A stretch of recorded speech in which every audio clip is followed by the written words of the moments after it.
Boa noite, todo mundo. É sempre muito bom estar falando sobre esse assunto, mas eu queria estar explicando sobre o curso para vocês antes de vocês todos decidirem ficar aqui, quem vai ficar aqui, tá bom? O que exatamente é o curso, o que a gente vai abordar, o que é novo, o que é diferente, eu queria tratar um pouquinho sobre isso daqui.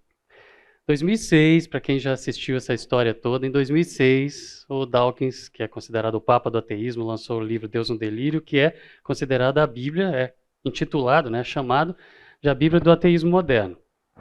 Em 2009, aí eu preguei uma mensagem lá no culto, lá no templo, sobre respondendo Deus no Delírio, ou seja, sobre essas questões ali, esses argumentos levantados pelo Dawkins, pelo Richard Dawkins ali. A partir daquele momento e daquele estudo, eu já tinha falado várias vezes sobre ciência e fé aqui na igreja, há muitos anos, desde 98, a primeira vez que eu falei sobre ciência e fé aqui na igreja. 98, isso mesmo. Então já tinha falado várias vezes, mas desde aquele momento, em 2009, a gente estruturou. Nós montamos aí uma ideia de um curso de ciência e fé, num primeiro momento, que a gente ia estar tratando principalmente com pré-adolescentes, adolescentes e jovens, que é o público-alvo, e a gente vai tratar ao longo das próximas aulas, a gente vai conversar mais sobre isso, mas é o público-alvo da estratégia, da organização, ou seja, é o público-alvo da estratégia do movimento ateísta organizado. Então aí a gente pensou num curso para poder estar tratando sobre essas questões, para responder, para estar lidando e preparando justamente os jovens para lidar com essas questões. Aí em 2011 foi a primeira versão desse curso, que foi um curso completamente diferente do curso que a gente vai falar aqui hoje, completamente diferente do curso que eu falei em 2016 e que alguns de vocês estavam lá, que foi o primeiro curso de ciência e fé que a gente deu aqui, onde eu chamei vários professores diferentes da igreja que tratavam sobre essas questões, que são dessa área, e aí cada um foi apresentar a sua visão, a sua corrente teológica, porque existem várias, quem já assistiu os cursos sabe disso, eu já citei isso, existem várias correntes teológicas diferentes, diferentes maneiras de interpretar e de tratar essas questões sobre ciência e fé, e aí a gente reuniu, nós juntamos esses professores, só tinha uma das 5 principais correntes teológicas sobre Gênesis 1 e 2, sobre criação, que não estava representada aqui entre os professores. A gente não tinha alguém aqui na igreja que defendesse exatamente aquela. E aí eu fui pedir o Wesley, que não defendia aquela, mas para poder estudar e defender. Foi o único. Os outros todos, cada um estava defendendo o que pensava e o que realmente abraçava dentro de correntes teológicas. Aí o curso acabou virando uma disputa interna, não era briga, não era nada disso, mas uma disputa de correntes teológicas a respeito de criação, de ciência e fé. Visões diferentes, visões teológicas diferentes. Terminou o curso está gravado, está lá no site, se vocês quiserem assistir, ele está lá. Nós nunca mais repetimos e não vamos repetir esse curso. O curso terminou com um debate, foi legal o debate não está... O debate não... a imagem falhou, a gravação da imagem, mas o áudio está lá no site da igreja, está tudo lá. O debate foi um acordo no início, porque a gente ia fazer reunião para poder preparar o curso e as discussões já ficavam ali das correntes e não chegava a lugar nenhum. Discussões de séculos não iam se resolver aqui num curso. Aí nós fizemos um acordo, nós vamos fazer um debate lá no final, fizemos o debate no final, foi legal, mas pronto, página virada, resolvido isso. Tá bom? Nós não vamos mais repetir, não vamos tratar mais disso daqui. Então, correntes teológicas, discussões internas a respeito de ciência e fé, ficaram lá. Por quê? Porque para mim o inimigo não é esse. O inimigo não é interno. O nosso inimigo é o ateísmo, o nosso inimigo é um movimento que existe no mundo inteiro, em todas as áreas, para poder cativar, prender a cabeça dos jovens, dos filhos, dos alunos, para quem é professor aqui, para poder estar pegando e levando, para poder pensar de uma mesma maneira e contra Deus. Então o nosso inimigo é esse. Então não faz sentido para mim a gente ficar discutindo correntes teológicas. Semestre passado eu dei esse curso que eu vou dar aqui agora, eu dei esse curso de Ciência e Fé para os adolescentes. E aí tiveram alguns pais que escreveram pedindo para poder assistir, que queriam assistir lá e tal. O que eu falaria para vocês aqui em agosto e setembro? Seria aquele curso de bioética que eu dei antes da pandemia, onde a gente falou sobre a genética do comportamento humano e que iria repetir agora.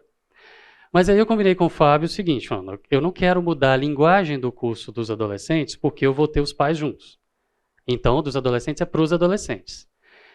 E aí combinei com o Fábio de jogar o Genética do Comportamento para o primeiro semestre do ano que vem, e a gente ficou com esse daqui. Então é o curso dos adolescentes do semestre passado.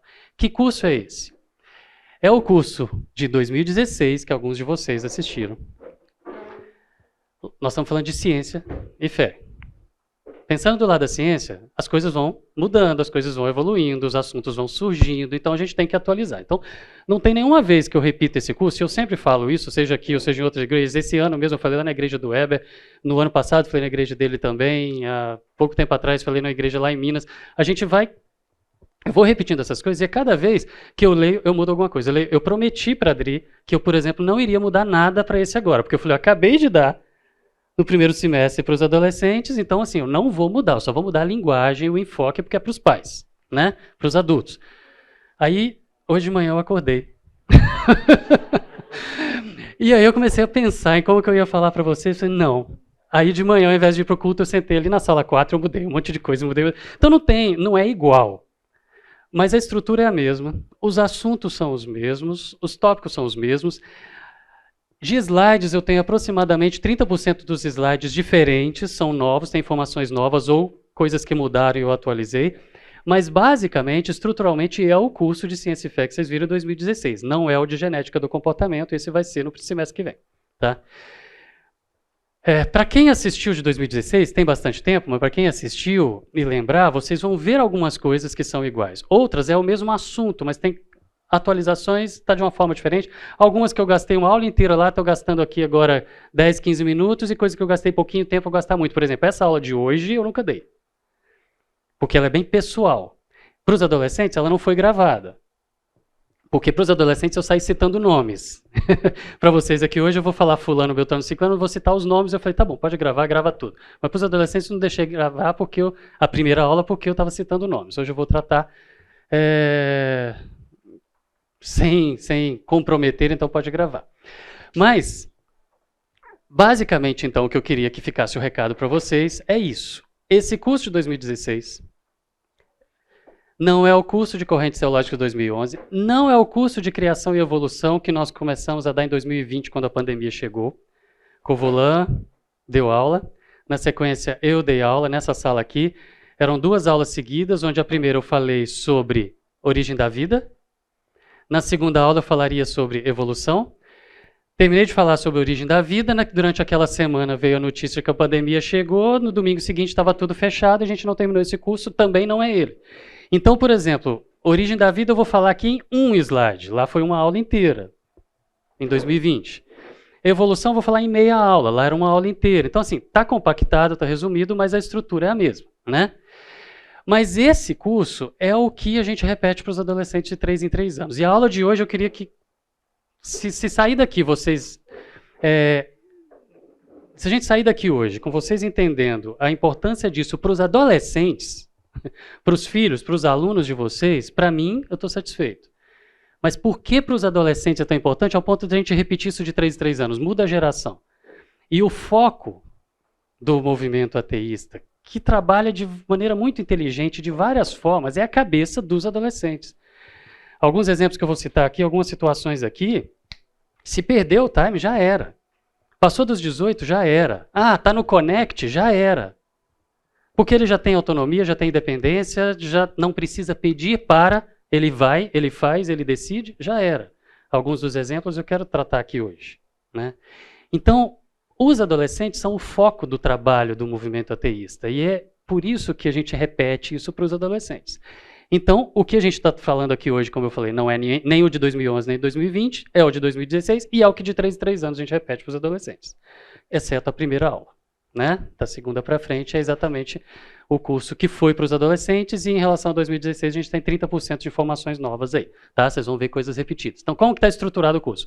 Não vou marcar o dia certinho porque eu não quero ficar preso. Depois eu corro no final, eu corto coisas, mas assim, eu vou chegar lá e eu vou fechar. A primeira aula é completamente diferente de 2016, a última aula é completamente de 2016, o meio é igualzinho ao curso. Como que eu vou fazer para compactar tudo no meio? Não sei. Se o Fábio vai brigar comigo porque na última aula eu vou usar a primeira metade para a conclusão e a segunda metade para a oração, o Fábio ou o Oswaldo vai brigar, não sei também, mas eu estruturei assim, tá? Hoje a gente vai falar uma parte mais pessoal sobre nós, nossos filhos e o problema da ciência e fé e a busca pelas verdades, mas focando nos nossos filhos, tá? Entre a aula 2, 3 e 4, nós vamos tratar sobre a história do conflito em ciência e fé. Isso daqui é bem parecido com o de 2016, tem pouca atualização. As correntes teológicas, isso daqui não estava em 2016, eu não falei disso, ele está aqui, ele é do curso de 2011. Aí, ainda, o livro de Gênesis, o que é o livro de Gênesis? Isso estava em 2016. E os dias da criação em Gênesis, isso daqui uma parte estava em 2016, outra tem coisa nova, porque eu fui lendo e fui colocando. Por exemplo, esse livro aqui eu estou apaixonado por ele, estou terminando ele agora. E ele vai virar, cadê ele? E ele vai virar uma aula. Não sei onde eu vou colocar, mas quando eu for dar algum curso, eu coloco essa aula dentro do curso. Mas esse aqui, C.S. Lewis, Richard Dawkins e o Sentido da Vida. Fantástico, é do Alistair McGrath, professor lá de Oxford, que entrou no lugar do Richard Dawkins quando ele aposentou. E eu vou citar isso daqui o tempo todo. Por quê? Porque eles fazem uma abordagem filosófica sobre a coisa muito boa. Então, eu vou recheando no meio disso daqui, parte do que eu modifiquei quando a gente está tratando aqui dos dias da criação saiu desse livro daqui. Aí depois, entre as aulas 5, 6 e 7, nós vamos tratar do nosso inimigo principal, que é o que eu falei que não faz sentido a gente repetir aquele curso de 2011, porque não é, o inimigo é outro, não é interno, a gente não tem que ficar brigando aqui dentro, certo? Mas a gente vai falar sobre Darwin, sobre a teoria da evolução, aquela aula que eu não dei quando a pandemia chegou, resumida em meia aula aqui, o que é a teoria da evolução mesmo e tal, falar um pouco mais do que foi em 2016, e o ateísmo moderno bem menos do que eu falei em 2016, está resumido aqui. E o novo ateísmo e seus argumentos, não só focado no Richard Dawkins, mas no grupo todo que ele reuniu ali, que faz o trabalho. E aí, na oitava aula, a primeira parte, tem uma parte daquela mensagem que eu preguei lá em cima, onde a gente vai fazendo um paralelo de Gênesis com o que a ciência descobriu sobre criação, mas só citando algumas coisas, mas é uma conclusão diferente do que a gente tratou ali também. Então é assim que eu estruturei, e a parte B é a parte de oração, se o Fábio não brigar comigo, de eu deixar só a meia aula, tá bom? Ou o Oswaldo, não sei quem que briga, se é o Fábio ou o Oswaldo. Então vamos lá. Por que eu quero falar sobre nós e nossos filhos? Só um outro recado. A gente vai ter intervalo, mas não vai ser na hora que o sinal tocar. Vai ser na hora que eu chegar no slide que eu programei para o intervalo, tá bom? Por que esse assunto é importante, gente? Para quem que esse assunto é importante? Eu sei que se vocês estão aqui é porque vocês acham que tem algum significado, tem alguma importância isso. Mas eu queria que a gente estivesse na mesma página com relação à importância. Oi?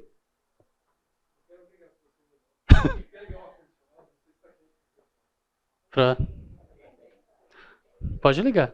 Eu tô com calor. Aqui. Beleza.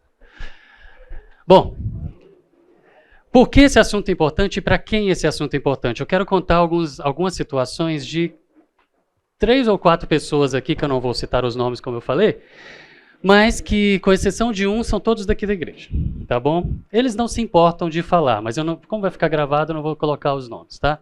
Mas alguns de vocês podem até identificar. Mas primeiro eu. Por que esse assunto é importante para mim? Por que eu estou falando isso daqui? Por que eu faço o que eu faço, trabalho com o que eu trabalho, estou ensinando e me envolvo ministerialmente com o que eu me envolvo, tá? Eu acho que partindo disso daqui, eu espero que vocês entendam do significado disso, pensando em pais, pensando em filhos, pensando em professores, tá bom? Bom, eu sou filho de pastor, então eu quase que nasci dentro da igreja, literalmente porque meus pais moravam do lado, né? Mas não nasci em casa, então não nasci dentro da igreja. Mas eu nasci da igreja, eu cresci dentro da igreja, eu aprendi com os meus pais o compromisso com Deus e com a igreja, tá? Não era só o compromisso com Deus, mas com o ministério, com a igreja, com a vida eclesiástica e tal. A gente aprendeu isso em casa, eles fizeram o trabalho bem feito. E eu tenho certeza que vocês, como pais, fazem o máximo que vocês podem para poder tentar enxergar que seus filhos estão crescendo no compromisso com Deus e tentar fazer o máximo que você possa para você não ter arrependimentos depois se o seu filho se desviar. Nós vamos chegar nesse ponto de se desviar. Mas, embora eu tivesse sido criado e bem criado, e os meus pais fizeram o trabalho certo, eu quase que não estava aqui. Quando eu estava na escola, cresci dentro da igreja, na escola bíblica, eu era aquele que ficava perguntando o tempo todo. Eu falei, dei uma palestra sobre ciência e fé para os pré-adolescentes, né, num tópico específico, no primeiro semestre, e quando terminou, a Esther, filha do Tito, veio conversar comigo. Eu falei que eu não ia citar nome, mas é só elogio para a Esther, então não tem problema. A Esther veio conversar comigo. Ela veio com o pé no peito me questionar. Ela falou, não faz sentido isso. Não faz sentido isso, não faz sentido. Perguntou, eu conversei, e fui para a Bíblia e tal, a gente conversou. Ela questionou muito. A gente ficou uns 40 minutos depois que terminou a minha palavra para os pré-adolescentes, o resto estava ali na quadra, os outros lá em cima brincando, comendo, e ela ali. Ela e mais dois, questionando. Pé no peito. E ela não sossegou enquanto ela não concordou e não entendeu e não fez sentido para ela. Vai ter algum momento das aulas aí que eu vou falar sobre a conclusão dela, que eu achei o máximo, eu vou usar para o resto da vida o exemplo dela. Mas eu era desse jeito, eu ficava perguntando, e eu não concordava, e eu não gostava da resposta, e eu falava que eu não gostava da resposta, e eu perguntava à professora, mas o que eu ficava procurando era o como. Eu lembro claramente, na escola dominical, não me lembro que idade, mas era criança, eu falando, tia, eu sei que foi Deus que fez, não tem dúvida que foi Deus que fez, mas que foi Deus que fez, mas como foi que ele fez? Ah, ele falou e apareceu. Tá, mas como foi? Apareceu primeiro os ossos, depois os músculos, depois a pele. Então, como foi esse processo? Eu queria e não achava. E na Bíblia não tinha essa resposta. Não está escrito lá o processo. Embora algumas pessoas gostem de afirmar isso, não está escrito lá. Deus falou o que ele fez, por que ele fez, para que ele fez, mas ele não falou como. Ah, ele fez, soprou o folha de aviso, fez o bonequinho de barro, o pó da terra. Nós vamos conversar sobre essas coisas. Não é o como aquilo ali. Não é o como. Em Nárnia, C.S. Lewis colocou, já estou de novo mudando ali, mas em Nárnia, C.S. Lewis colocou lá no Peregrino da Alvorada uma conversa esqueci o nome do personagem, do menino lá bem arrogante, bem orgulhoso, conversando com um velho numa ilha que ele foi parar lá, o Eustáquio. E aí ele conversando com aquele velho, ele fala assim, no nosso mundo, todo orgulhoso, o Sol é uma bola uma bola de matéria flamejante, inflamável. Aí o velho olhou para ele, aqui no nosso mundo também. Só que isso é do que o Sol é feito, e não o que ele é. A Bíblia tem coisas que ela está falando para a gente coloca coisas lá que não estão escritas lá. E quando eu era criança, eu ficava perguntando e eu queria saber o como. Uma vez meu pai pregando, ele falou do Vale dos Ossos Secos, eu falei, deve ter sido assim. Tudo bem, eu estava atrás disso.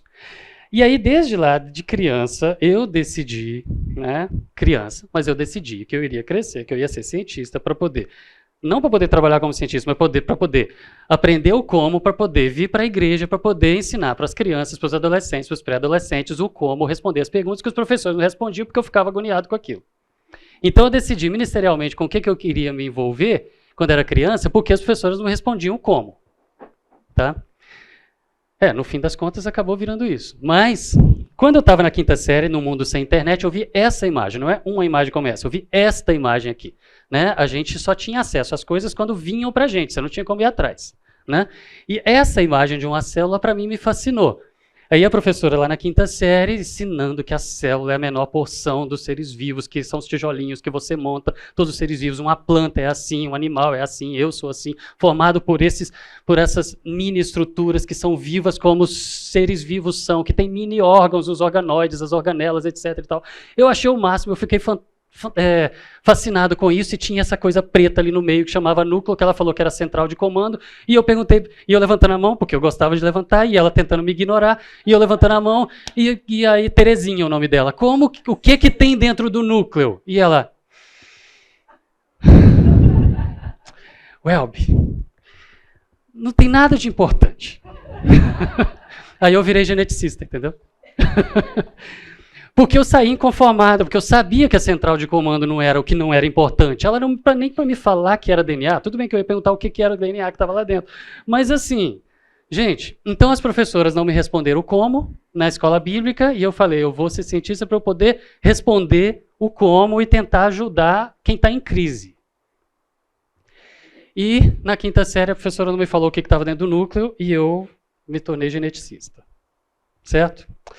Bom, vindo para ciência e fé,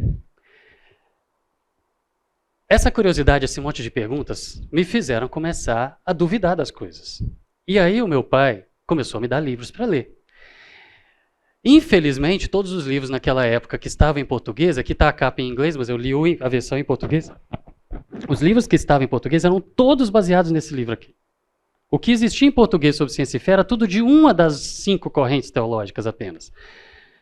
E aí o primeiro livro sobre ciência e fé que eu li aos 12 anos foi esse aqui, o Dilúvio em Gênesis, onde ele traça toda a lógica para uma das interpretações a respeito de criação,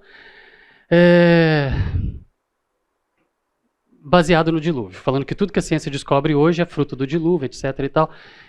Beleza, e tudo que existia de cristão para a gente ler sobre ciência e fé era baseado nesse livro. Esse também foi o livro que uma pessoa, que eu vou citar daqui a pouquinho, que o filho de um pastor, que ele veio trazer o filho para conversar aqui comigo, foi o livro que ele leu também. E a reação que ele teve quando ele leu esse livro, esse filho do pastor, que veio aqui há 5 anos atrás conversar comigo, porque ele tinha decidido que ele não acreditava mais em nada, ele era ateu, tinha decidido que era ateu. Quando ele começou a ter dúvidas, o pai dele deu também isso aqui para ele ler. E eu não estou falando que o livro é ruim, não, o livro é bom. Mas é bom para defender aquela corrente teológica. Quando a gente está, como eu falei no início, naquelas discussões internas, de crente. Para quem está duvidando, para quem está em crise, não. E quando eu li isso daqui, eu falei, não faz sentido, não encaixa, não dá, não é isso. Eu tenho até hoje anotado numa caixa de recordações lá em casa, anotações minhas daquela época. Eu questionando e falando assim, não é, isso aqui não é assim, deve ser assim. Eu coloquei as minhas imaginações ali. Deve ser assim, mas não pode ser, não é desse jeito, não encaixa, as coisas não fecham, né? Eu já era convertido. Eu já tinha minha convicção. Eu não afastei a partir disso, porque eu falei, alguém escreveu isso daqui e ele errou. Mas não é isso que está na Bíblia. Não é isso que eu estou lendo na Bíblia. E continuei. Bom, aí eu prestei vestibular, eu não queria vir para a Unicamp, eu queria ir para o FMG, porque eu sou mineiro, fui para Belo Horizonte estudar, estudei no cursinho que preparava para o FMG e tal. Essa história é longa, não vou ficar contando ela aqui, que não vai para o objetivo. Mas o fato é que eu me preparei para esse vestibular, entrei e fiz a prova do FMG, eu tenho guardado até hoje o meu gabarito, e conferindo com o gabarito, eu tinha ido muito bem, e era impossível não ter passado, eu estaria entre os primeiros colocados do vestibular, só que quando saiu o resultado eu não passei. E eu ia prestar o FMG. Só que a prova da Unicamp naquele ano, isso foi em 94, pela primeira vez a Unicamp nacionalizou o vestibular dela. Então o vestibular ia ser do outro lado da rua, o vestibular da Unicamp. Na frente do prédio que eu morava, lá em Belo Horizonte, era só atravessar a rua para fazer a prova. Eu falei, não custa nada, eu vou fazer. O meu foco é aqui o FMG mesmo, vou ficar aqui, mas vou fazer. Aí eu fiz a prova da Unicamp, saí e falei assim, nossa, eu não vou passar nunca. Eu não vou passar, não tem como, muito diferente. Eu estava preparado para um padrão, um tipo de prova, era muito diferente. Eu saí com certeza que eu tinha passado no FMG, eu saí com certeza que eu não tinha passado na Unicamp. Saiu o resultado do FMG, eu falei, impossível, vou entrar com recurso, erraram, perderam minha prova, alguma coisa aconteceu. E aí 3 dias depois saiu o resultado da Unicamp, eu passei. Aí eu parei para pensar, falei, puxa, eu era convertido, gente, eu era convertido. Eu falei, eu tenho certeza que eu passei aqui. Mas eu não vou entrar com recurso, porque se isso aconteceu, Deus quer que eu vá para lá. E eu vim. Tá bom, eu era convertido. Acreditem. Bom, aí eu cheguei aqui. E eu cheguei aqui achando que eu ia entrar dentro da universidade e encontrar um mundo de ateus. E é essa a imagem que é vendida mesmo. Que eu ia encontrar um mundo de ateus. Só que quando eu entrei dentro da biologia da Unicamp, eu encontrei um mundo de espíritas. Um monte de professores espíritas, um monte de funcionários espíritas, um monte de colegas espíritas, eu não estava entendendo. Aí um dia um colega, um amigo, um colega dali, que hoje trabalha na Anvisa, lá em Brasília, ele, que também era espírita, me respondeu e me explicou isso. Ele falou assim, isso a gente vai abordar em outras aulas para frente também. Ele falou assim, Welby, o problema é que se a gente admite, se a gente for honesto, intelectualmente honesto, Não dá para negar que Deus existe. Não existem as provas que dizem que existe, que Deus não existe. Se você for honesto consigo mesmo, à medida que você vai estudando, você tem que admitir que existe um Criador. Só que você admitir que existe um Criador, você é um idiota. Então, o Espiritismo não se intitula religião. Ele se intitula uma ciência. Então tá, existe um Criador, então eu sou espírita. Eu não estou na religião, eu estou numa ciência. É só questão de título e de vergonha. Lembre bem dessa palavra vergonha, porque a gente vai falar isso várias vezes por 3 aulas. Beleza, isso foi eu aqui na Unicamp. Não sei quantos de vocês viram esse cara já, o testemunho dele. Ele de vez em quando circula aqui nos WhatsApps de crente, mas é o testemunho do Cepacol. Como é o nome dele? Ricardo Braga, tinha esquecido. Quando eu entrei aqui, eu fui morar numa república com colegas dali da biologia. E eu era crente, eu era convertido. Eu todo dia estava levantando e ia para todo domingo eu ia para a igreja. Mas aquela pressão de que você é um idiota se você é crente, aquilo ali era tão forte para mim. E acredite, isso é tão forte para um adolescente ou para um jovem. O ser aceito, o se sentir parte, o se sentir inteligente, o não se sentir à margem das coisas ou de onde está todo mundo, isso é muito forte. Então eu saía, eu ia para a igreja, eu levantava cedo, estava todo mundo dormindo. Quando eu chegava da escola bíblica, eu entrava na cozinha do apartamento e colocava a Bíblia em cima da geladeira. E depois que não tinha mais ninguém na sala, eu pegava a Bíblia e guardava no meu quarto. Eles sabiam que eu estava na igreja. Só que eu não queria que eles me vissem com a Bíblia na mão, para não parecer idiota. Eu era crente. Quando eu entrei aqui, eu já sabia que eu queria ser geneticista, então eu fui procurar um professor lá no departamento de genética para fazer estágio com ele. Só que ainda careca, bicho, aí ele respondeu como a maioria responde até hoje. Estuda um pouquinho mais, faz um pouco mais de matéria, vai conhecer um pouquinho mais, depois você volta. Mas a resposta que eu dei para ele gostou. Eu falei, eu não sei porque eu ainda não estudei. Me fala o que eu vou estudar, que eu não quero esperar fazer as genéticas ainda para eu entrar na genética. Então me fala o que eu vou estudar, eu adianto e estudo agora. E aí eu já fico aqui. Aí ele gostou, ele me mandou ler esse livro, O Mundo dos Micróbios, uma bíblia desse tamanho, para poder ler e voltar que ele ia me fazer perguntas. Aí eu levei alguns meses para ler aquele livrão e voltei para conversar com ele. Durante esse tempo eu estava lá morando com os meus colegas, certo, da biologia, sendo contaminado pela vergonha de ser crente, certo, virando um agente secreto dentro da Unicamp, onde eu tinha vindo para estudar, para me preparar, para poder usar aquele conhecimento ministerialmente, certo? E eu ali sumindo. Aí, eu terminei de ler a primeira vez, depois de alguns meses, né, do livro, fui conversar com ele, ele fez um monte de perguntas, e é óbvio que eu não sabia responder tudo, e aí, ele, na hora que terminou, ele falou, ó, você evoluiu bem, mas você não sabe tudo que você precisa para você começar a trabalhar comigo, lê de novo. Leia o livro de novo. E para mim não era opção eu mentir, falar que li e voltar a conversar com ele de novo. Então ele falou, lê de novo, eu ia ler de novo. Né? Lê o livro de novo e volta para conversar. Para eu ver se eu te aceito aqui. Aí eu saí frustrado. Nossa, sei lá quantos meses, eu não lembro quantos meses eu levei para ler aquele livro. Aí eu voltei, decepcionado com aquilo, segurando aquela bíblia debaixo do braço, O Mundo dos Micróbios, e cheguei na cantina da biologia. O Cepacol estava sentado do outro lado, junto com o BZ, Benzetacil. O BZ morava comigo na República, sabia que eu era crente. E o Cepacol, o Ricardo, era muito amigo do BZ de beber. Eles ficavam o dia inteiro na cantina bebendo, eles matavam a aula, não assistiam a aula. Era uma várzea. Os vídeos que circulam aí do Cepacol chamam de filósofo ou de biólogo, porque ele fez filosofia na USP e biologia na Unicamp. E os dois estavam ali bêbados na cantina e resolveram tirar o dia para tirar onda dos crentes. Eu era crente. Quando eu cheguei do lado de cá, decepcionado, porque eu vim da genética, eu ia ter que ler o livro de novo com aquela bíblia debaixo do braço, os dois gritaram do lado de lá, o BZ gritou comigo, Welb, você é crente?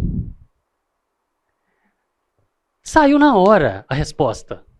Na hora, instantâneo. Welb, você é crente? Eu do outro lado da cantina do Belo, aquela vergonha que estava em cima de mim já há meses, e eu, não. Aquilo me doeu o estômago, me embrulhou o estômago, gelou. Eu não acreditei que aquilo saiu, mas saiu natural. É porque é o que estava lá dentro. A boca fala que o coração está cheio. Saiu não. Por quê? Porque eu estava fingindo que eu não era crente para não parecer, para não passar vergonha. Aí na hora que eu falei o não, eu travei, não, sim, eu travei. Os dois começaram a dar risada, aí o Bezerro, eu tô tirando onda, é porque você tá com a Bíblia debaixo do braço. Aí eu passei a cantina, atravessei a cantina chorando, fui pro ciclo básico. Quando eu fui pro ciclo básico, eu fui na direção do ciclo básico, onde tinha uma turma reunida, que daqui a pouco eu chego lá. Mas antes de eu chegar no lugar onde tinha aquela turma reunida, Deus estava trabalhando ali. Porque a mesma brincadeira que o Cepacol e o BZ fizeram comigo, e que o crente aqui... Toda vez eu falo isso, toda vez que tem 2 semanas que eu falei isso a última vez e não tem jeito sem... Mas também foi o maior tapa na cara da minha vida, tá? Então, tem que ser forte. Bom, o agente secreto falou não. Aí passou a, deixa eu lembrar o nome dela, a Helena Peters. O Saião lá embaixo, ela era da Assembleia de Deus. Estava ali fazendo biologia também. E ela passou e foi comprar um refrigerante no Belo. Na hora que ela passou, aí já não foi mais o BZ, foi o Cepacol que gritou, Helena, você é crente? Ela virou, sou.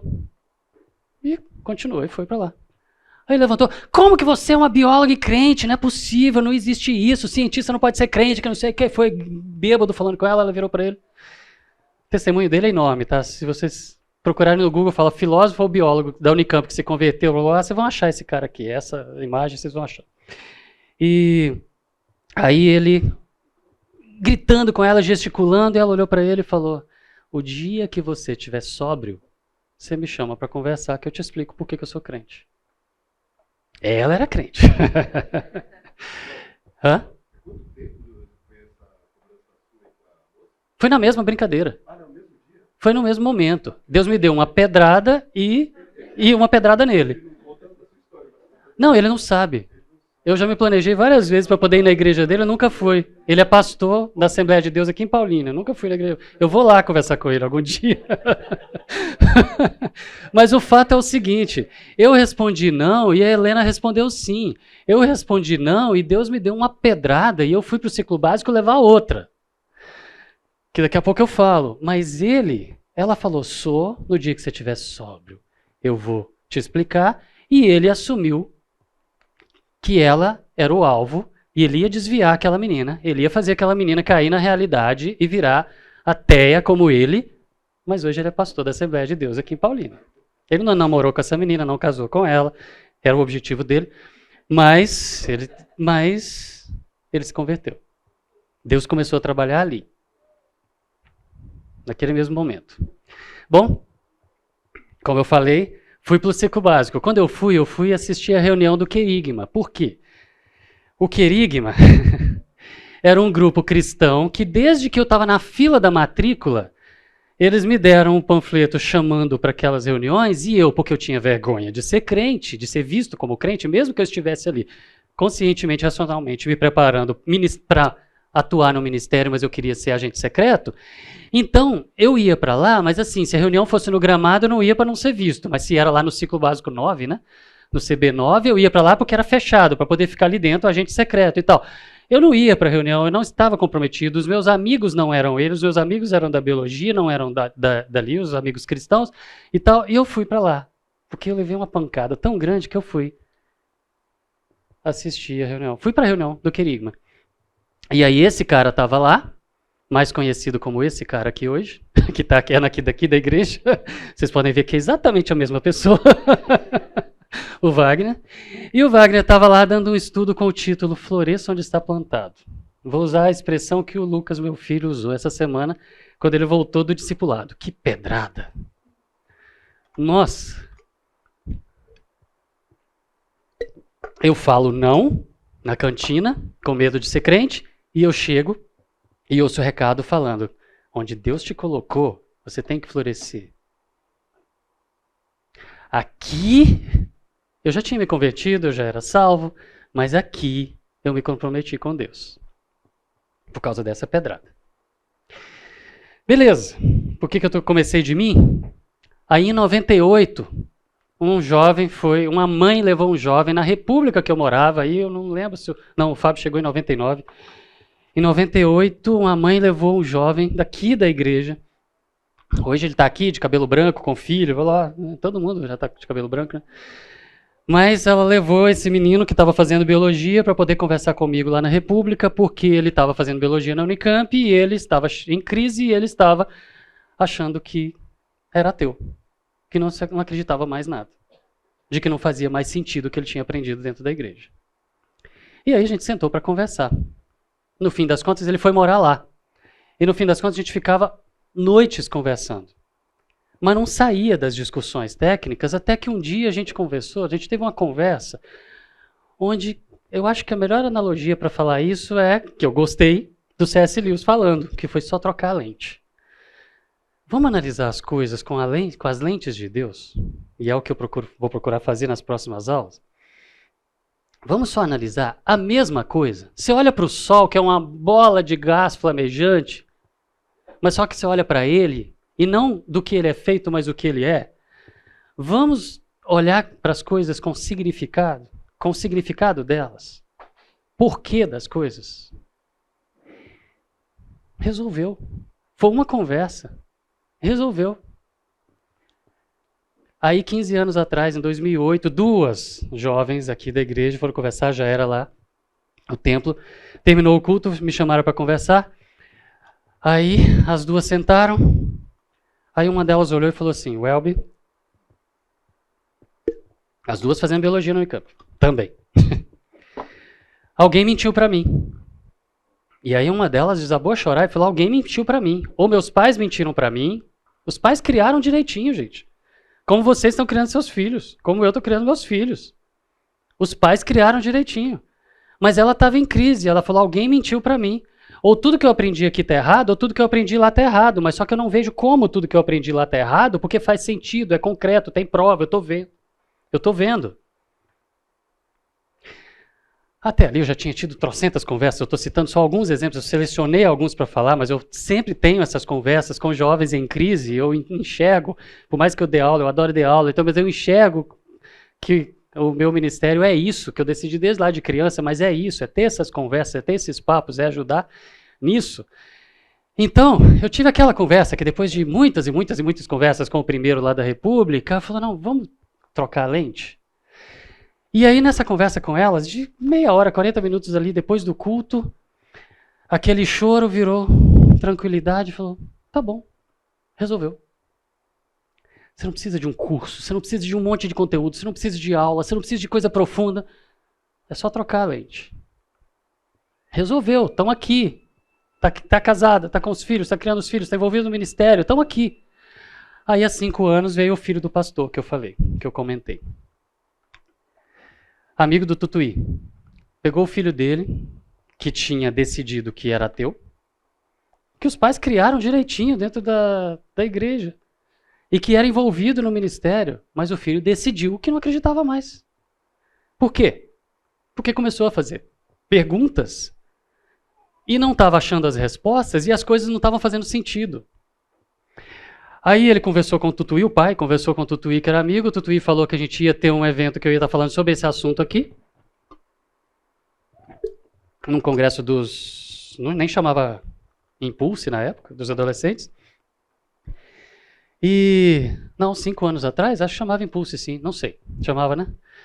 Bom,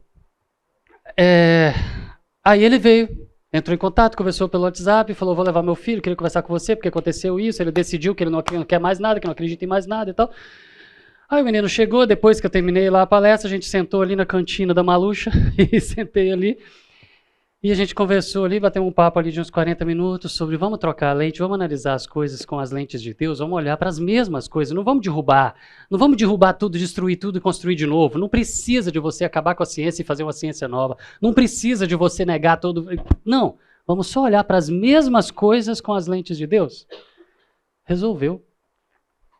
A mãe dele falou, depois de um ano, quando a gente foi lá, falar na igreja deles e tal, falou que dentro do carro o filho estava de volta. Uma conversa.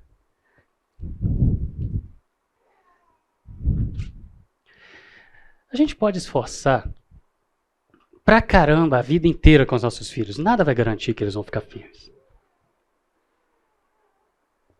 Só a graça de Deus. Do mesmo jeito que a graça me alcançou, alcançou vocês, tem que alcançar seus filhos, os nossos filhos. Mas nós somos parte do processo. Se Deus colocou essas criaturinhas para poder ficar nas nossas mãos, sob a nossa responsabilidade, eu tenho que fazer o melhor. O melhor. E às vezes basta uma conversa, não precisa de nada profundo demais. Basta uma conversa para poder aliviar, tirar o fardo, tirar o peso, tirar toda aquela dificuldade que é colocada em cima, porque o mundo está trabalhando pela cabeça dele. Então, a gente tem que florescer onde está plantado, começando de casa. Trabalhando direito. Fazendo o trabalho, mas dando as prioridades certas, colocando as coisas certas na hora certa. E aí, não é ganhar dinheiro. Não é o trabalho. O Edilson, há pouco tempo não, acho que foi, não lembro. Mas um curso que eu assisti com o Edilson na classe de trás aqui, ele contando que ele estava com um relatório para entregar no outro dia e o filho chegou falando que precisava conversar e ele pensou, meu Deus, se eu for conversar com ele agora, se isso demorar, eu não consigo entregar o relatório amanhã. Mas ele decidiu parar e quando ele decidiu parar, ele viu o quanto que era importante aquele momento. A gente não pode perder o time. Então o relatório não é mais importante, o salário não é mais importante, o dinheiro não é mais importante, o meu lazer não é mais importante, a minha viagem não é mais importante, o cinema não é mais importante, o jogo de futebol, ou seja lá o que for que eu tenho que assistir. Porque se o meu filho está precisando conversar naquela hora, e a crise é aquela hora, e a pergunta é aquela hora, e a dúvida é aquela hora. Porque às vezes basta uma conversa. E se essa conversa não for você que tiver e for um colega lá de fora, ou o professor que é ateu e que está lutando pela cabeça do seu filho, ou um youtuber, se você não deu a resposta e ele for procurar no YouTube, ele vai achar. Depois que já resolveu, já era. Para que lado vai resolver? Né? Para que lado vai resolver? Então, eu espero que vocês entendam que esse não é um problema gigante para nós que já somos firmes na fé. Mas para quem está ali precisando de autoafirmação, está precisando de aceitação, está precisando se sentir parte, nossa, isso é muito pesado. Então a gente tem que fazer o nosso trabalho direito. Ou melhor. Certo? Vamos para o nosso intervalo? Daqui a pouquinho a gente começa de novo. Bom, já que falamos sobre nós, então vamos para o problema, né? Tem mesmo uma guerra entre ciência e fé? Tem muita gente que fala que não existe essa guerra. Tem muita gente que fala que sim, que existe essa guerra. Essas coisas elas são meio nebulosas dependendo da maneira como a pessoa vai abordar. Mas existe uma guerra entre ciência e fé? Eu quero colocar a minha perspectiva aqui. A ciência, como um todo, não seria um conjunto de heresias ali? Porque muitas vezes a gente escuta isso. Isso é passado para a gente. Essas ideias são comuns no nosso meio. Tem uma guerra sendo travada entre ciência e fé. A ciência tem um conjunto de heresias, todas elas sobrepostas aí. Darwin matou Deus na ciência. Isso é uma mentira absurda, mas beleza. A gente vai falar daqui umas 3, 4 aulas sobre isso. Acreditar lá fora, entre colegas e professores, é sinônimo de ser um idiota mesmo, de cometer suicídio intelectual. Mas ficar questionando aqui com o pé no peito do professor e falar igual a Esther, não fez sentido o que você falou. Até que eu cheguei lá em 1 Crônicas e fui falar um texto para ela e ela, beleza, entendi, entendeu? Mas questionar aqui, muitas vezes dentro da igreja, é sinônimo de suicídio espiritual. Nossa, é um herege, está se afastando, está se desviando, não é crente de verdade. Gente, a resposta para isso tudo é não. Dependendo da maneira como a gente for enxergar, as lentes que a gente colocar, a resposta para isso tudo é não. 1 Pedro 3,15 fala, eu gosto muito desse texto, e toda vez que eu vou falar sobre ciência e fé eu tenho que usar esse texto, mas antes santifiquem Cristo como Senhor no coração e estejam sempre preparados para responder a qualquer que lhes pedir a razão da esperança que há em vocês. Deus tem uma expectativa sobre nós. E a expectativa é que a gente esteja realmente preparado para responder. A qualquer um ou qualquer coisa nesse mundo que vier pedir a razão da minha fé. Eu preciso estar preparado. Mas eu preciso fazer um curso de ciência, eu preciso conhecer tudo, eu preciso saber discutir a fundo para poder estar preparado para responder a razão da esperança que há em mim, a razão da minha fé? Não. Depende de como eu fizer, de como eu conversar, de como eu tratar. E aí eu vou afirmar aqui, depois eu vou discorrer sobre o meu ponto para mostrar por que é essa minha posição, mas que o como para mim tem tudo a ver com a continuação, que é com mansidão e respeito, e mansidão aqui eu quero destacar bem, porque o como eu lidar com as coisas, o como, sem ser xiita, sem ser radical demais, resolve muita coisa. Sabe aquela história do livro que eu peguei para ler que me empurrava mais para longe do que para perto? É o que mais circula nas nossas igrejas. O que o filho do pastor lá leu e decidiu que não acreditava porque não fez sentido, é o que mais circula nas nossas igrejas até hoje.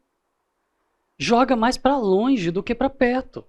Se eu for radical demais numa coisa que Deus não quis ser radical, uma coisa que Deus não falou, que Ele não expressou, que não está na Bíblia, e eu decidi que eu sou radical e que eu decidi uma linha, isso daqui é essa, eu não abro mão, e qualquer outro que pensar diferente é um herege, eu estou empurrando para longe de Deus e não aproximando.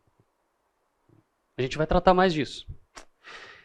Quem já viu esse filme, Deus Não Está Morto, não é falso não tem nada de ficção. A ideia mesmo que o filme retrata ali é de um ambiente universitário mesmo, onde, isso aqui é uma frase que um cara fala para outro lá no filme, né? O cristão foi se matricular na matéria, tem certeza que você vai fazer essa matéria desse professor? Ah, mas por que não? Porque ele viu que ele estava com uma cruz aqui no peito.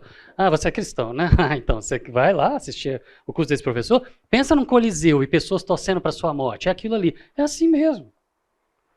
Dependendo do curso que você vai fazer, se você for para as engenharias da vida, ninguém está nem aí para isso, né? Mas dependendo, você vai para as humanas, você vai para as biológicas, está todo mundo aí para isso. Então, dependendo do lado que você vai, para que lado você for dentro da universidade, isso daqui é muito forte. Essa pressão em cima de você e dos seus filhos, dos nossos filhos, isso é muito forte. Dependendo da profissão que você tiver, essa pressão vai ser a vida inteira. Se você tiver e depender de viver aqui. Mas existem dois lados, então, em guerra. Ciência e fé? E se existem esses dois lados, quem tem razão? Ou quem está com a verdade? Porque os dois lados afirmam ser donos da verdade. E eles têm seus motivos para poder afirmar serem donos da verdade. A ideia é bem essa que a gente vê no mundo, e isso não é mais só dentro da universidade, isso está no ensino médio, isso está no fundamental, isso está na internet para todo lado, isso daí está nos seriados, está em desenho animado. A ideia é que Darwin acabou com o cristianismo quando ele veio com a teoria da evolução. Puxa, a gente vai tratar disso daqui. Interpretação. Mas, gente, quem tem mais elementos para falar que está com a verdade? E aí, para isso, a gente tem que falar sobre quem influencia. Quem são os influenciadores dos nossos filhos hoje? Os livros que eles leem? Ok. As pessoas que escreveram aqueles livros fizeram escolhas de crença, de linhas de pensamento, de fé. E eles são influenciadores. Ah, são youtubers. São desenhos animados, são filmes, são seriados, são professores. O meu filho mais novo chegou uma vez da escola falando que a professora ensinou que Páscoa é carinho. E aí a Adri foi falar que não era carinho, que o que significava a Páscoa. Ele, não, a professora falou, Páscoa é carinho. Porque a professora falou, é a autoridade.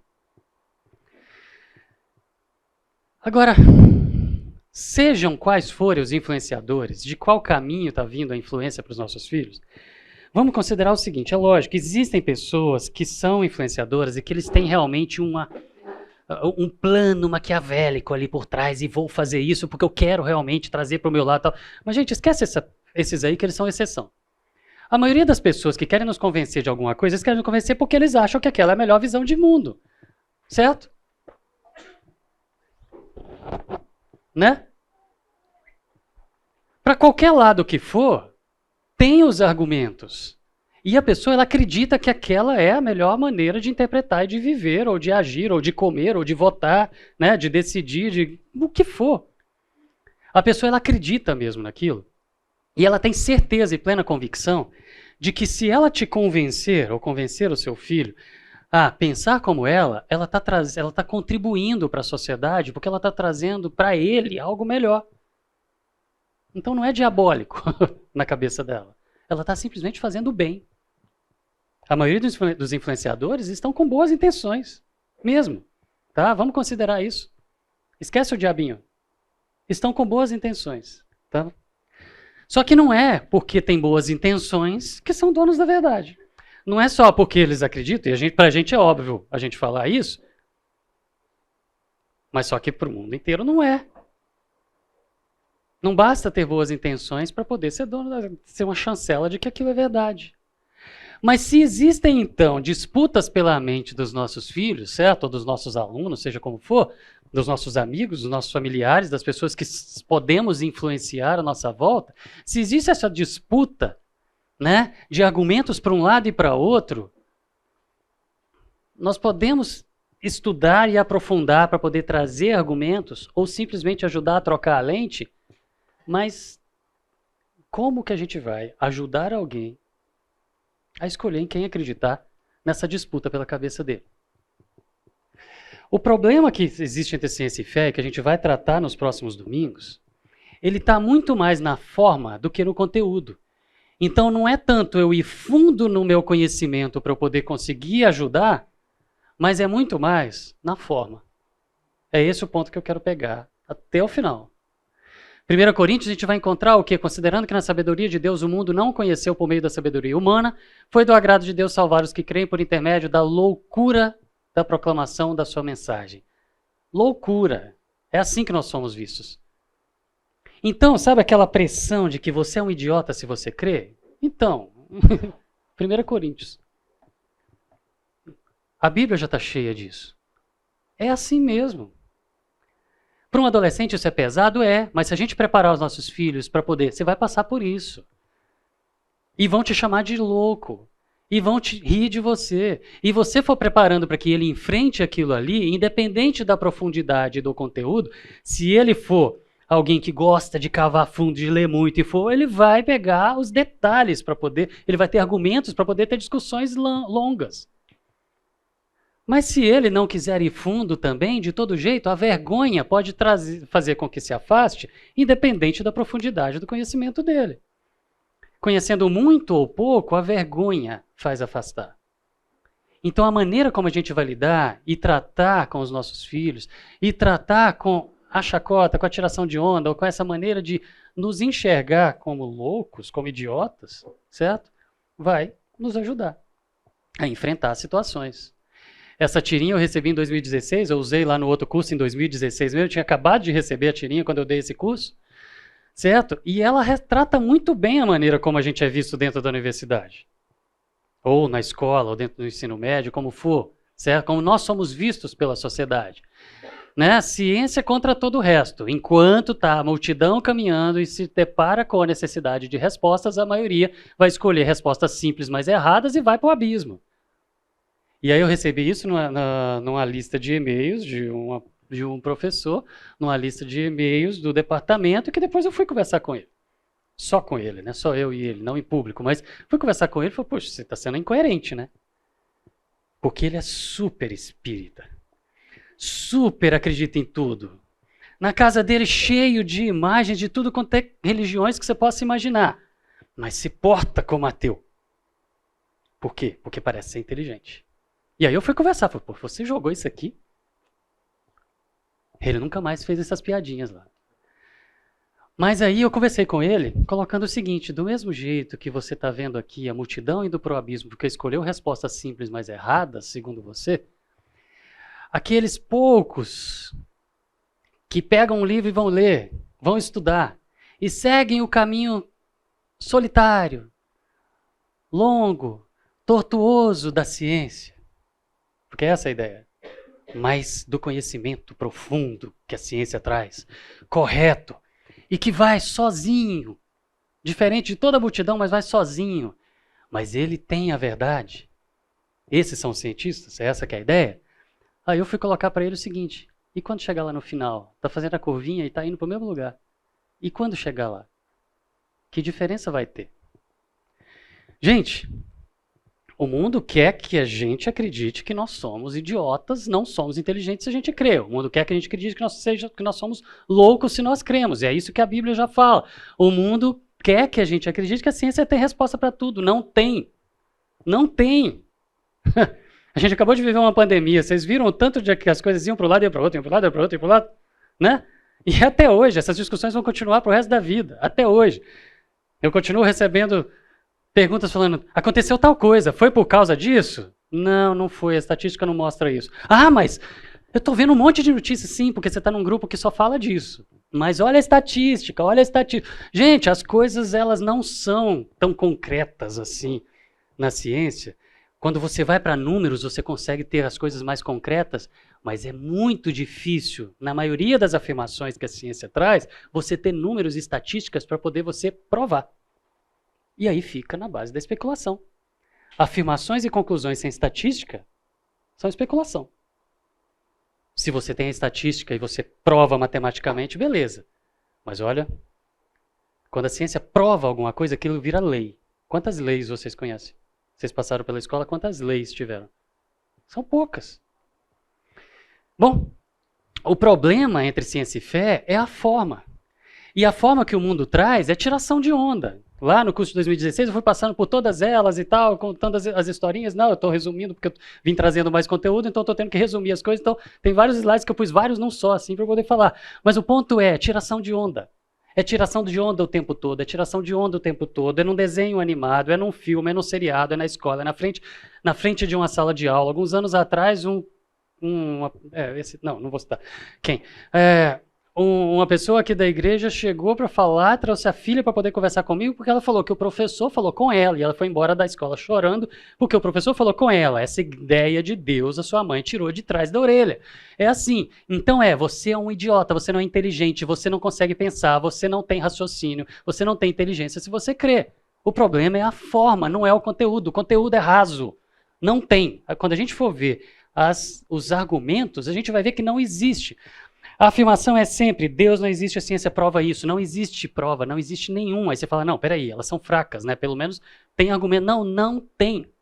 As pessoas saem reproduzindo essas afirmações como se existissem as provas. Elas não existem. Nós vamos estudar isso aqui. Elas não existem, as provas de que Deus não existe. Em qualquer área da ciência que você for estudar, só tem evidência apontando para a existência de um criador. Quem é o criador, você não vai achar lá na ciência o nome dele. Mas existe um criador, e é isso. Se você é honesto intelectualmente, existe um criador. Só que ficam afirmando que não tem, que não existe, que a ciência prova, mas não existem essas provas. Eu vou usar muito o Richard Dawkins porque ele é o papa do ateísmo moderno. Eu sigo ele no Twitter. Tudo que ele escreve, eu leio. Aí um dia desse ele colocou essa piadinha lá. Se você orar e não receber uma resposta, é porque Deus não existe. E se você orar e ouvir a voz de Deus, é porque você é esquizofrênico. É assim que ele age. Isso foi o ano passado. Ok? Isso aqui é outra frase famosa dele, que ele gosta de começar palestras dele com ela. A crença é algo para os desprovidos de intelecto, quem não é inteligente. De mente fraca, ou cérebros de desenvolvimento mediano. Em outras palavras, você é um idiota se você crê. Mas a maneira como ele mais abre as suas palestras pelo mundo é com esse texto aqui. E ele é sempre aplaudido de pé. Por que eu estou citando ele aqui? Porque nós não vamos ter uma aula só sobre o Dawkins, como eu fiz em 2016. Então ele está espalhado, algumas citações dele estão espalhadas ao longo do curso. O Deus do Antigo Testamento é talvez o personagem mais desagradável da ficção. Ciumento e com orgulho. Controlador, mesquinho, injusto e intransigente. Genocida étnico e vingativo. Sedento de sangue, perseguidor misógino. Homofóbico, racista, infanticida, filicida, pestilento, megalomaníaco, sadomasoquista, malévolo. Mas ele ama você, dando risada. E todo mundo levanta e aplaude de pé, e é assim que ele começa a maioria das palestras dele. Esse é o Papa do Ateísmo. Esse, segundo várias revistas, e eu vou colocar algumas citações delas no futuro, em outras aulas, mas segundo várias revistas e vários veículos de imprensa, é a pessoa mais influente no mundo hoje na defesa do ateísmo. É o porta-voz do ateísmo para o mundo. Ok? Eu fiz semana passada uma pesquisa na Amazon, só na Amazon, de livros sobre o ateísmo, eu achei 6.400 títulos diferentes. Só na semana passada. Tá lotado, gente. Você tem como ler isso tudo? Não, não tem. Precisa ler isso tudo? Não precisa, porque todo mundo está repetindo os mesmos argumentos. Então a gente vai tratar aqui dos principais, porque se você enxugar tudo, todos estão reproduzindo o que o Dawkins falou, o Harris falou, o Dennett falou, tem uma turminha que pegou as coisas lá de trás, reciclou, escreveu algumas obras, são 6 livros, aqueles livros todo mundo repete e a gente consegue responder. Então a gente vai tratar por isso daqui. Mas isso está espalhado tanto que não tem mais como controlar, sabe? Eu comecei, quando os meus filhos começaram a assistir Netflix, eu comecei a fazer uma lista do que não deixar assistir. E quais as séries. E fui colocando os títulos. E eu ia lendo, assino aquele IMDb, que vai falando avaliação para os pais e tal.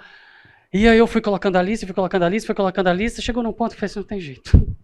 Não tem jeito.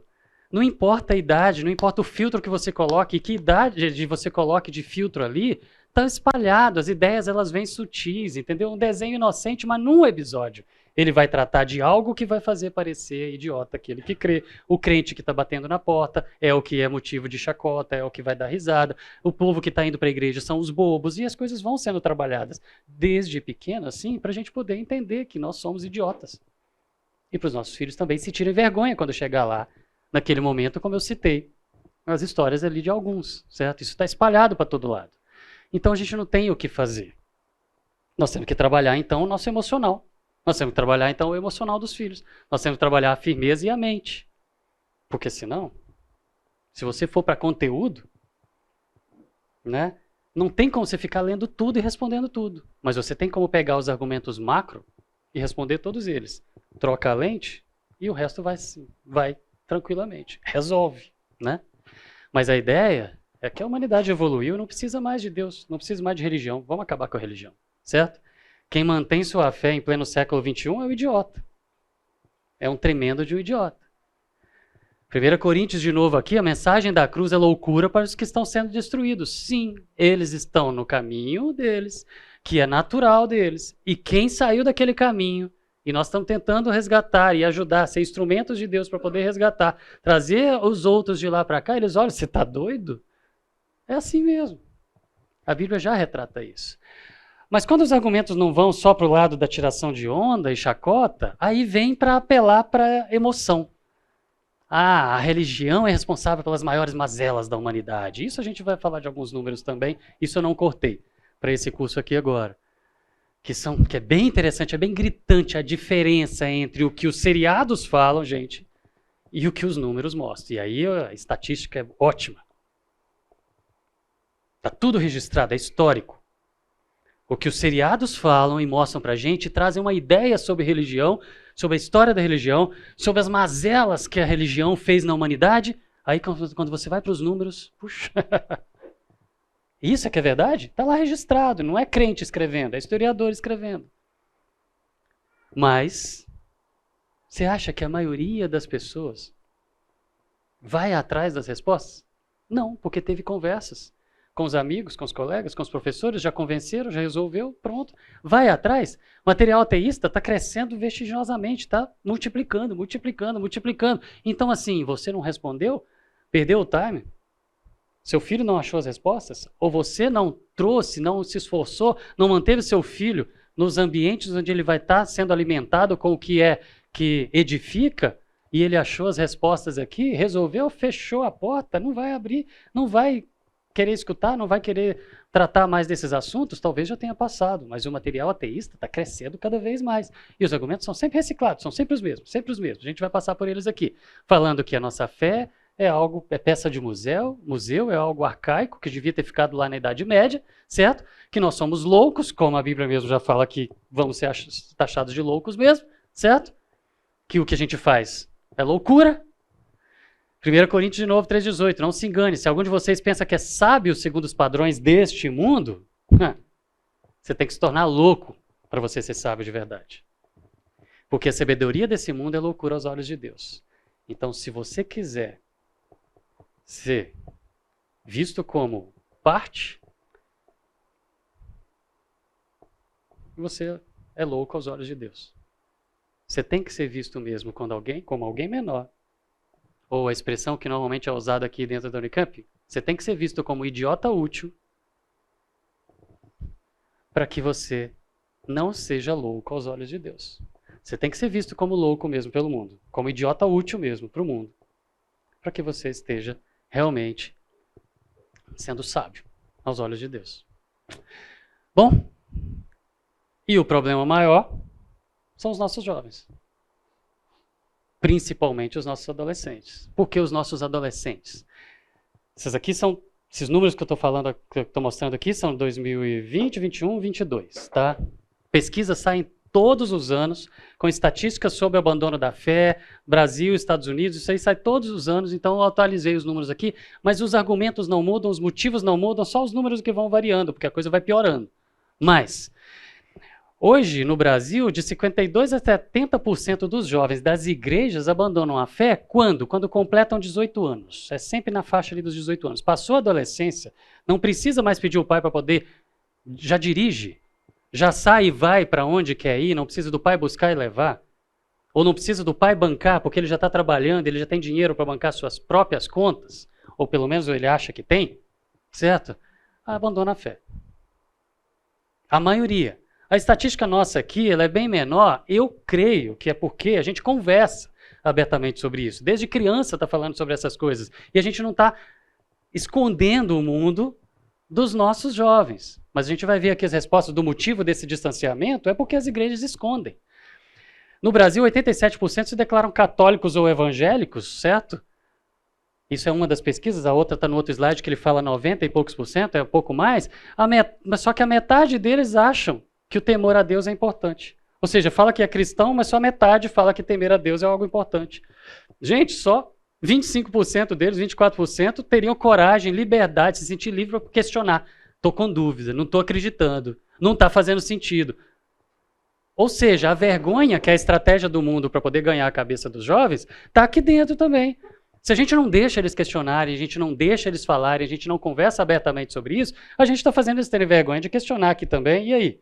Alguém vai responder, eles não vão ficar sem resposta, certo? Só 6% se interessa por assuntos religiosos e só 2% presta atenção no culto. Dá para entender por que eles se distanciam? Essa outra pesquisa ela é desse ano, 2023, onde o Brasil, 89% crê em Deus. Isso está na frente, crê que existe um Deus ou um poder superior, ou seja, existe um Criador. Tá certo? Nós estamos à frente até dos Estados Unidos, um país declaradamente cristão também. Essa pesquisa desse ano fez a pesquisa em vários países diferentes, esse instituto aqui. Agora, essa Barna aqui, eles fazem pesquisas, é um grupo de levantamento estatístico mesmo, fazem pesquisas e eles são cristãos, e aí eles atualizam e fazem as perguntas e tentam explicar o porquê. Aí essa daqui é muito interessante, porque tem vários anos que eu acompanho os resultados das pesquisas deles, não mudam os motivos, mudam os números. Aí esse ano eles resolveram fazer, por exemplo, o ano passado, com a geração Z. Vai ser diferente, não foi, é sempre igual. Por que os jovens cristãos se distanciam da fé, se afastam da fé? 2020 eles colocaram o quê? Que os sem religião nos Estados Unidos, que envolve aí ateus, afastados, né, eram crentes e não estão em lugar nenhum, mas também não falam que não são mais, agnósticos, essa turma toda aqui, né, sem igreja, sem religião, eles subiram de 3% em 86 para 14% em 2020. Só que isso é média. Se a gente focar só nos jovens, e eles fizeram isso subiu de 86 para 2020 de 10% para 38%, isso é nos Estados Unidos. Está galopante. A velocidade desse distanciamento dos jovens da fé e da religião aqui, reduziu pra caramba, reduziu muito durante a pandemia, porque o medo fez as pessoas voltarem para Deus. Ok? Pelo menos isso. Aí em 2021 eles focaram só na geração Z. E aí foram fazer as mesmas perguntas só para a geração Z, sabe quem é a geração Z, né? Aqui, ó, 95 para cá. Focando, é a geração que já nasceu fazendo isso, né? Com o dedinho. Bom, focando na geração Z, eles fizeram as mesmas perguntas, que há anos eu acompanho, as respostas foram as mesmas. Por que se afastam da fé? É a mesma coisa.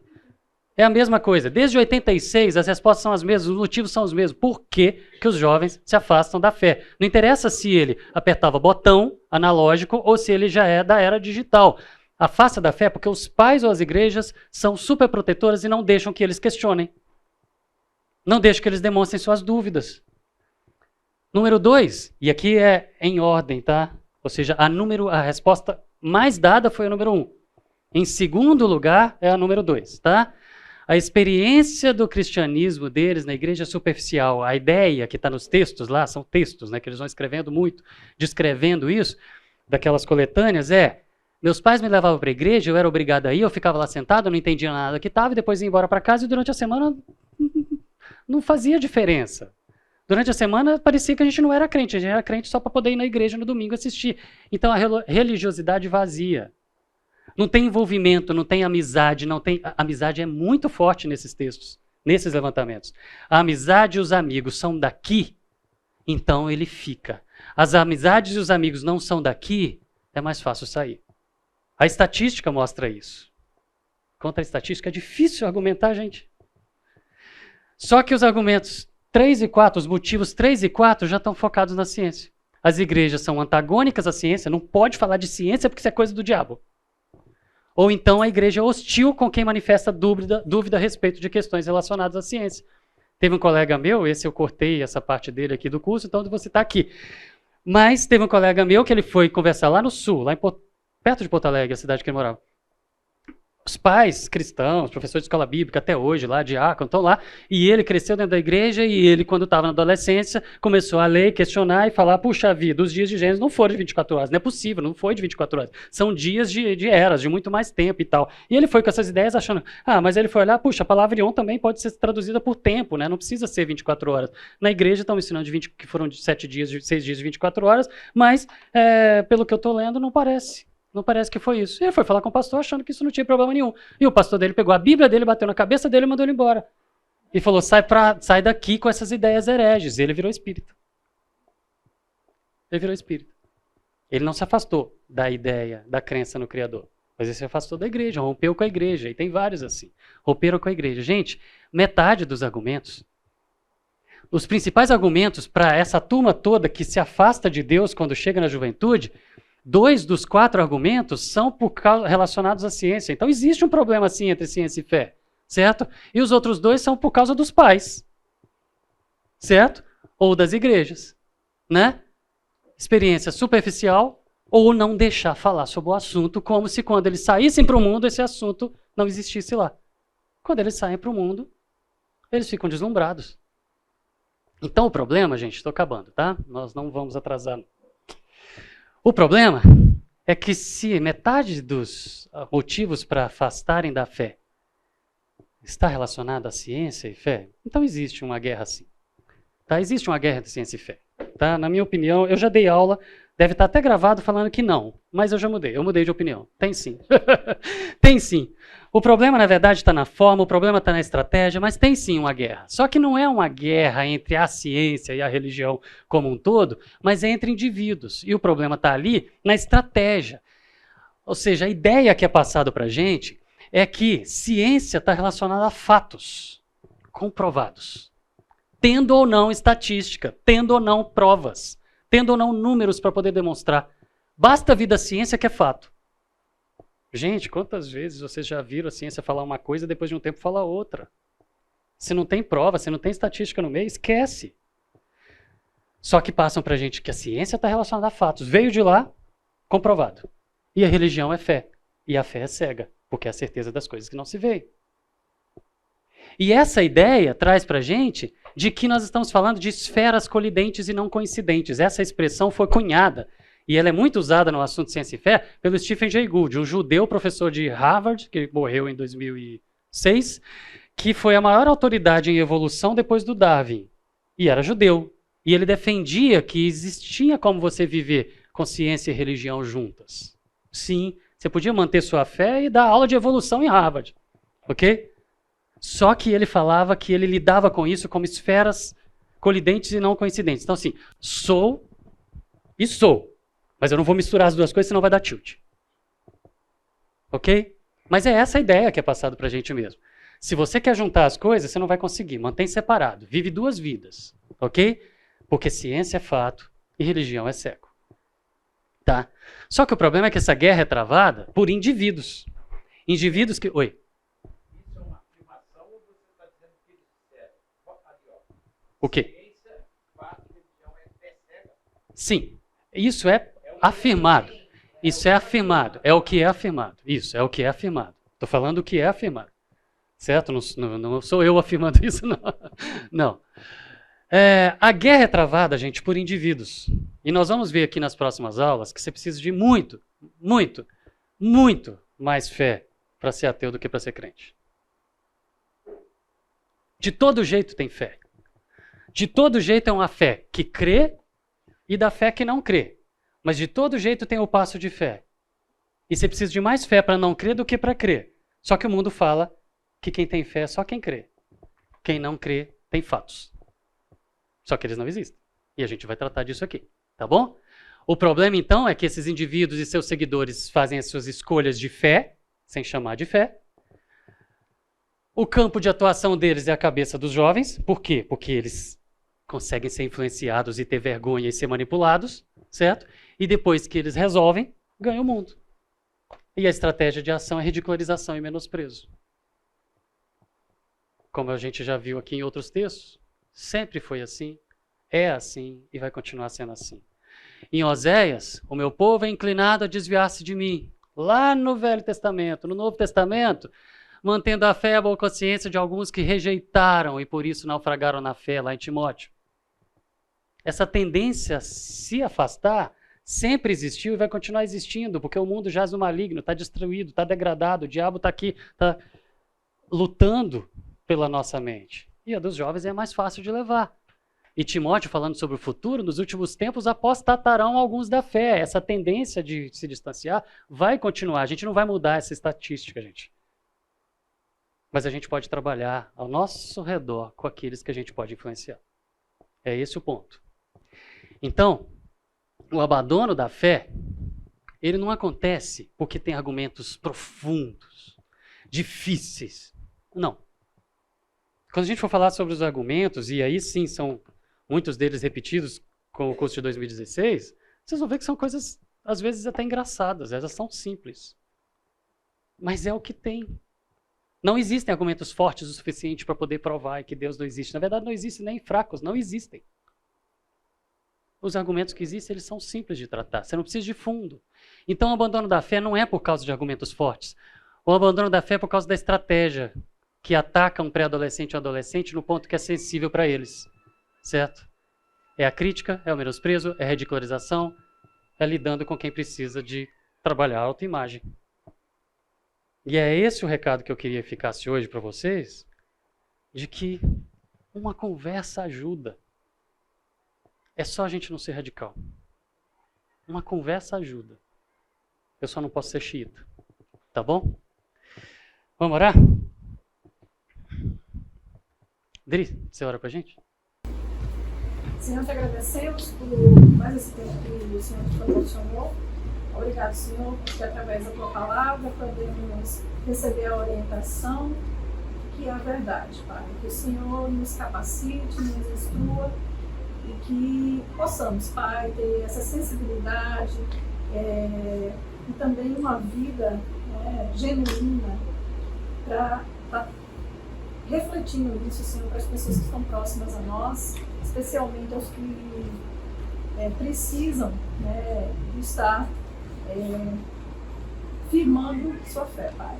Nossos filhos também estejam sendo cuidados pelo Senhor e que o Senhor possa estar também, Pai, dando a eles oportunidades, Pai, para estarem sendo conduzidos mesmo pelo Senhor e que eles possam, Pai, firmar sua fé e serem certos também, fiéis e diligentes.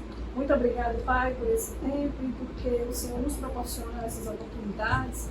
A gente está sendo confrontados, alertados e a buscar, sobretudo, Senhor, a conhecer mais do Senhor, para que a gente estejamos paramentados, Senhor, para defender a nossa fé. Em nome de Jesus, amém.